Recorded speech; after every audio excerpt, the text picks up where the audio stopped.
Hello aspirants, hope your study is going well. As the prelims is nearing, so keep revising your all subjects.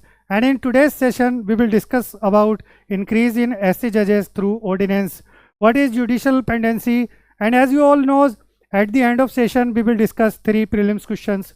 One question is strictly framed on this topic and 2 questions are taken from UPSC PYQs. तो चलिए without any delay start करते हैं अपने discussion को. अब अगर हम background की बात करें कि बैकग्राउंड क्या है इस डेवलपमेंट का, तो recently the president of India promulgated supreme court number of जजेस अमेंडमेंट ऑर्डिनेंस 2026. अगर की चेंजेस की बात करें तो जो की चेंज देखने मिला वो उसमें नंबर ऑफ सुप्रीम कोर्ट जजेस इंक्रीज्ड फ्रॉम 33 टू 37 और इसमें जो है मतलब एक्सक्लूड किया हुआ चीफ जस्टिस को, और अगर हम चीफ जस्टिस को इंक्लूड कर दें तो ये जो टोटल सैंक्शन स्ट्रेंथ है ये हो जाती है फ्रॉम 34 टू 38, यानी कि अभी जो करंटली स्ट्रेंथ है वो 38 है इंक्लूडिंग चीफ जस्टिस. और अगर ऑब्जेक्टिव की बात करें, what was the objective of this ordinance? To reduce the mounting judicial pending, ये इसका ऑब्जेक्टिव है.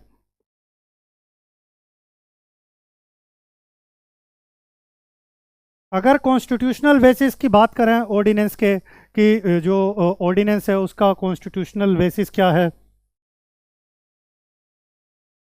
तो article 123 of the Indian constitution gives the power to president that president may promulgate ordinance. और प्रेसिडेंट कब promulgate कर सकता है ordinance को? When parliament is not in session. Means या तो पार्लियामेंट का एक हाउस सेशन में ना हो या दोनों ही हाउस सेशन में ना हो, तब ये जो है ऑर्डिनेंस को जो है प्रोमलगेट किया जा सकता प्रेसिडेंट के द्वारा. And immediate action is necessary, जब कोई इमीडिएट एक्शन लेना होता तब जो है ऑर्डिनेंस को प्रोमलगेट किया जाता प्रेसिडेंट के द्वारा.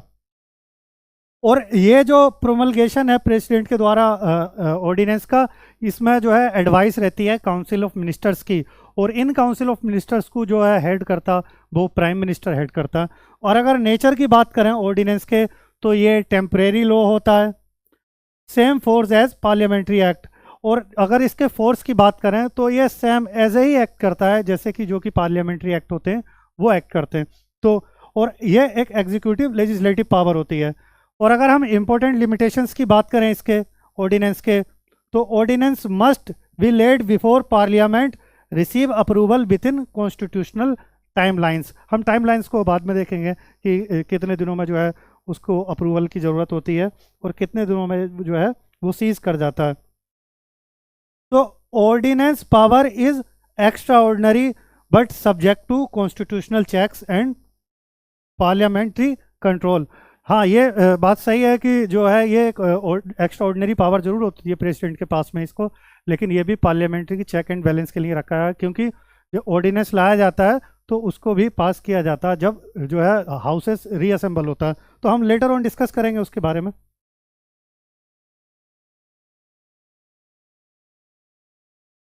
अब अगर लाइफ साइकिल की बात करें, what is the life cycle of ordinance, यानी कि जो ऑर्डिनेंस है उसकी लाइफ साइकिल क्या होती है? तो टाइम लाइन क्या है? कैबिनेट रेकमेंड्स करता ऑर्डिनेंस को, जैसे कि हमने देखा कि जो काउंसिल ऑफ मिनिस्टर्स होते हैं,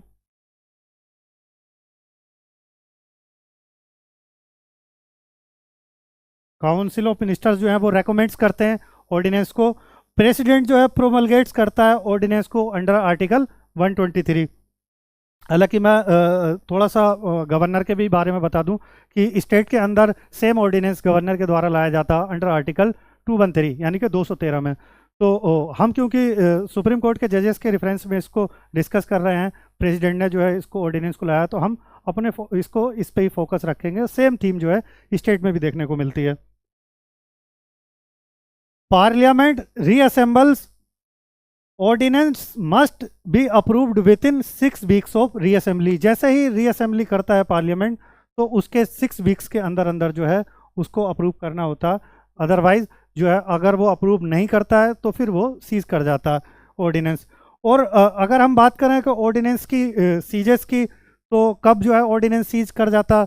जब दोनों हाउस डिसअप्रूव कर दें तब भी ऑर्डिनेंस जो है सीज कर जाएगा, या फिर कोई अप्रूवल ही ना हो 6 वीक तक, तब जो है ऑर्डिनेंस सीज कर जाएगा, या फिर जो है प्रेसिडेंट जो है उसको विड्रॉ कर ले तब भी वो जो है ऑर्डिनेंस सीज कर जाता है। ये लाइफ साइकिल है ऑर्डिनेंस की।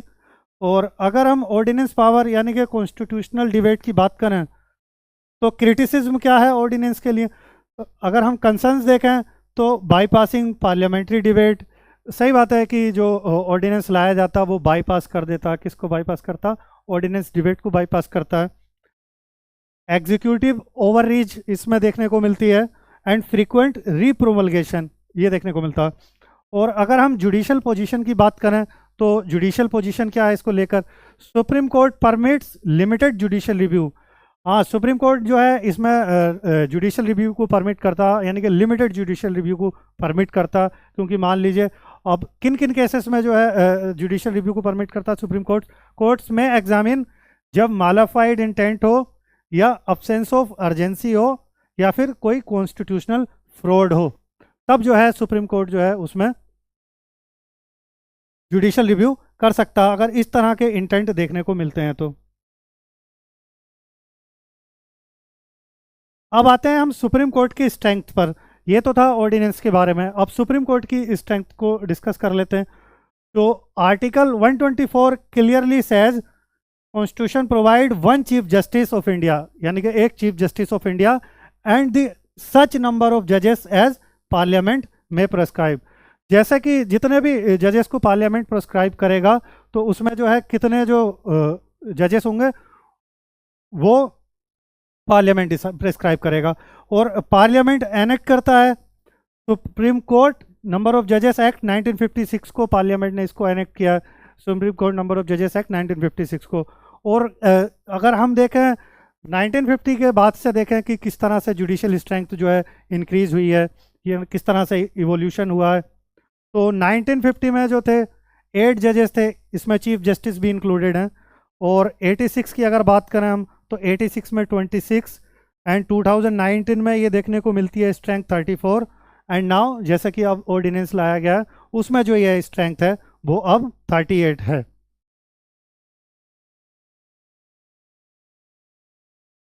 Why was the increase necessary, अब ये जो सुप्रीम कोर्ट के जजेस का इंक्रीज है ये क्यों नेसेसरी है, क्योंकि जो जुडिशियल पेंडेंसी क्राइसिस देखने को मिलता है इसी वजह से ये नेसेसरी है।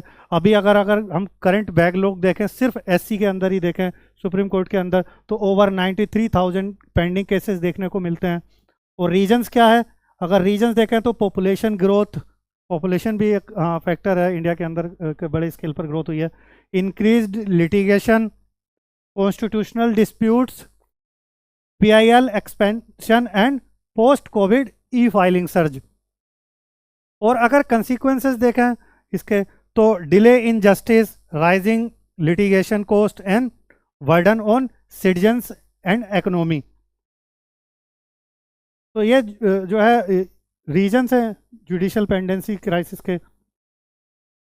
अब जुडिशल पेंडेंसी इन इंडिया की अगर हम देखें कि स्ट्रक्चरल इश्यूज किस तरह का है इंडिया के अंदर जुडिशल पेंडिस में, कॉजेस ऑफ बैकलॉग क्या हैं, तो अगर इंस्टीट्यूशनल फैक्टर्स की अगर हम बात करें कि what are the institutional factors, like vacancies in judiciary, independent infrastructure, जज पॉपुलेशन रेशियो काफ़ी लो है इंडिया के अंदर।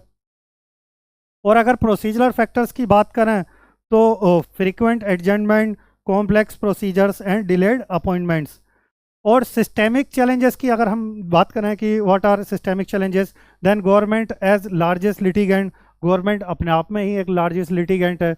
और इंक्रीजिंग कॉन्स्टिट्यूशनल लिटिगेशन, और इंक्रीजिंग कॉन्स्टिट्यूशनल लिटिगेशन है वो भी एक बर्डन है एससी पर। तो ये कॉजेस हैं बैकलॉग के।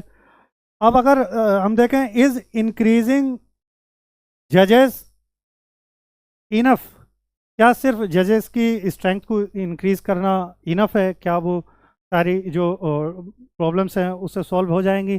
तो एग्जैक्टली तो नहीं कह सकते, बट हाँ कुछ हद तक जो है चीज़ें सॉल्व हो सकती हैं अगर हम एडिशनल जुडिशियल रिफॉर्म्स भी इसमें ज़रूरत पड़ेगी। तो जैसे कि स्ट्रक्चरल रिफॉर्म्स की बात करें तो fill vacancies faster, increase court infrastructure, AI and digital courts होने चाहिए, जुडिशियल केस मैनेजमेंट होना चाहिए।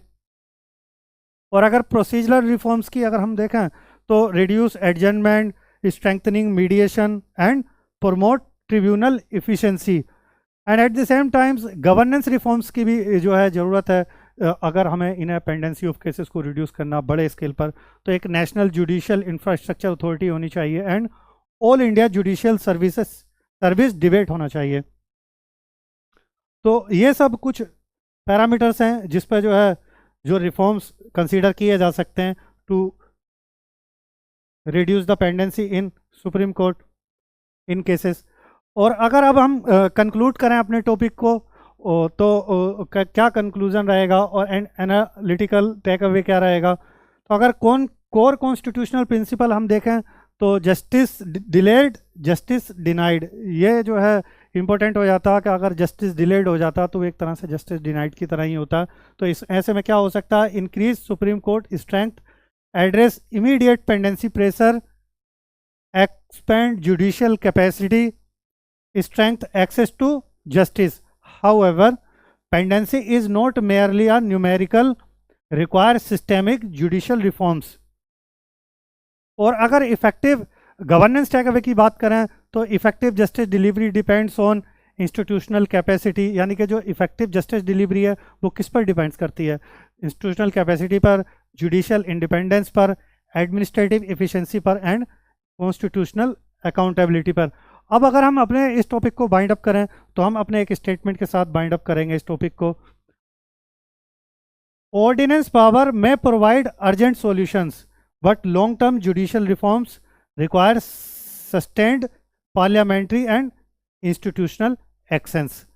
जो ऑर्डिनेंस है वो एक शॉर्ट टर्म सॉल्यूशन तो जरूर प्रोवाइड कर सकता है, लेकिन अगर हमें लॉन्ग टर्म सॉल्यूशंस की तरफ देखना है तो कहीं ना कहीं सस्टेन्ड पार्लियामेंट्री जो है and institutional action, sustained parliamentary and institutional action का होना ज़्यादा ज़रूरी है। So this is all about the topic. अब हम अपने क्वेश्चंस डिस्कस कर लेते हैं।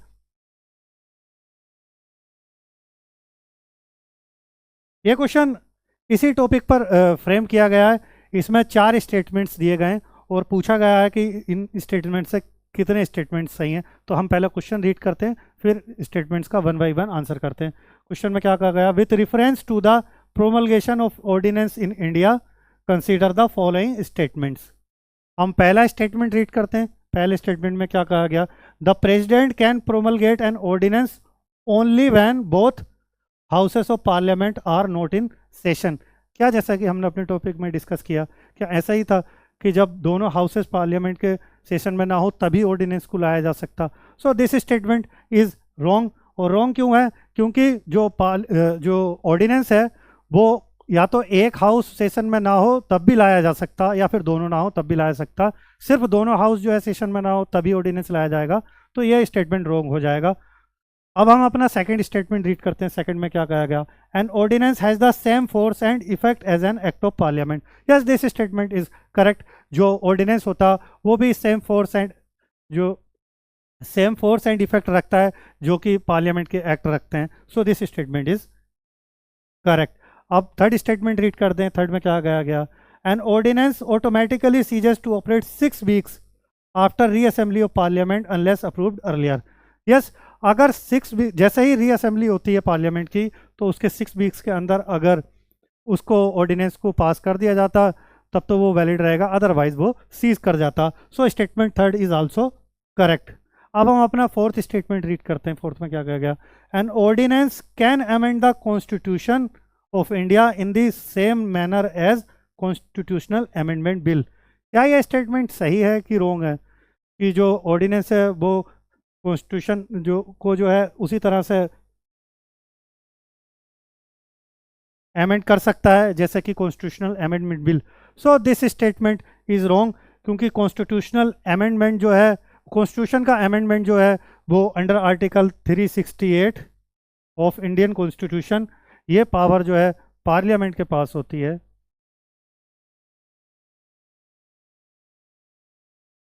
कि वो कॉन्स्टिट्यूशन को अमेंड कर सकता है parliament under article 368 of the Indian constitution, ना कि ये पावर जो है ऑर्डिनेंस में है under article 123 by the president. So this statement is also wrong, यानी कि फोर्थ भी हमारा रॉन्ग हो जाएगा।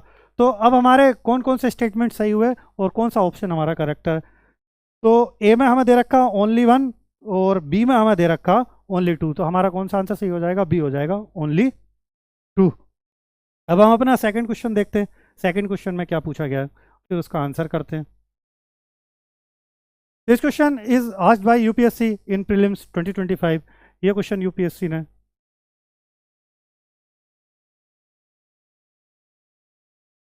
2025 प्रीलिम्स में पूछा है। ये क्वेश्चन इजी है, लेकिन जो है फिर भी आंसर करते हैं उसको। With reference to the Indian polity consider the following statements. हमें 3 स्टेटमेंट्स दिए गए और हमसे कहा गया which of the statements given above are correct, यानी कि इनमें से कितने स्टेटमेंट्स जो हैं वो सही हैं। पहले स्टेटमेंट फर्स्ट रीड करते हैं। An ordinance can amend any central act. Yes, this statement is correct. जो ऑर्डिनेंस होता वो किसी भी सेंट्रल एक्ट को अमेंड कर सकता। अब हम अपना सेकंड स्टेटमेंट रीड करते हैं। सेकंड में क्या कहा गया, an ordinance can abridge a fundamental right. क्या ये स्टेटमेंट सही है कि रॉन्ग है कि ऑर्डिनेंस जो है वो एवरेज कर सकता फंडामेंटल राइट को। एवरेज मतलब इसको ऐसे समझ लीजिए, टेक अवे। क्या ऑर्डिनेंस फंडामेंटल राइट्स को टेक अवे कर सकता। सो ऑर्डिनेंस की भी सेम लिमिटेशंस हैं जैसे कि लिमिटेशन जो है सेंट्रल एक्ट की हैं कि वो जो है फंडामेंटल राइट्स को टेक अवे नहीं कर सकते। सो ऑर्डिनेंस भी नहीं कर सकता। तो दिस स्टेटमेंट इज रॉन्ग। अब हम अपना थर्ड स्टेटमेंट रीड करते हैं। थर्ड स्टेटमेंट में क्या कहा गया, an ordinance can come into effect from back date. Yes, this statement is correct. Ordinance को बैक डेट से लाया जा सकता। तो यहाँ पे एक स्टेटमेंट होगा, 2 स्टेटमेंट जो है करेक्ट हुए, तो हमारा आंसर क्या हो जाएगा, फर्स्ट एंड थर्ड। तो ऑप्शन सी करेक्ट हो जाएगा हमारा, फर्स्ट एंड थर्ड ओनली। अब हम अपना थर्ड क्वेश्चन देखते हैं। थर्ड क्वेश्चन में क्या पूछा गया है।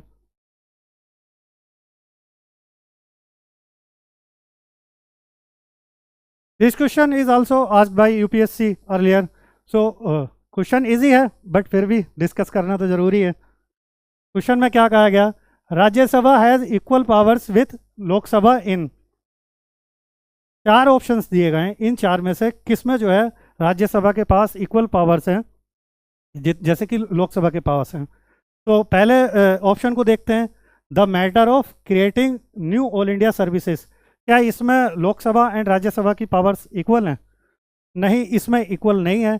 ये एक्सक्लूसिव पावर जो है राज्यसभा के पास है। Creating of all India new services like IAS, IPS and IFS। तो ये एक्सक्लूसिव पावर राज्यसभा के पास है। अब हम अपना ऑप्शन बी देखते हैं। बी में क्या कहा गया, अमेंडिंग द कॉन्स्टिट्यूशन। कॉन्स्टिट्यूशन को अमेंड करना है, तो ये पावर जो है क्या राज्यसभा लोकसभा के पावर बराबर है?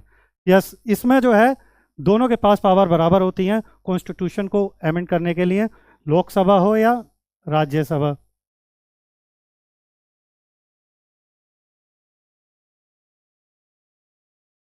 तो ऑप्शन बी हमारा करेक्ट हो जाएगा। बट हम अदर 2 स्टेटमेंट्स को भी देख लेते हैं। जो 2 ऑप्शन में क्या गया, थर्ड ऑप्शन में क्या आ गया, द रिमूवल ऑफ गवर्नमेंट। तो गवर्नमेंट के रिमूवल में जो है दोनों के पास पावर बराबर होती हैं। रिमूवल ऑफ गवर्नमेंट का मतलब यह है कि removal of council of ministers.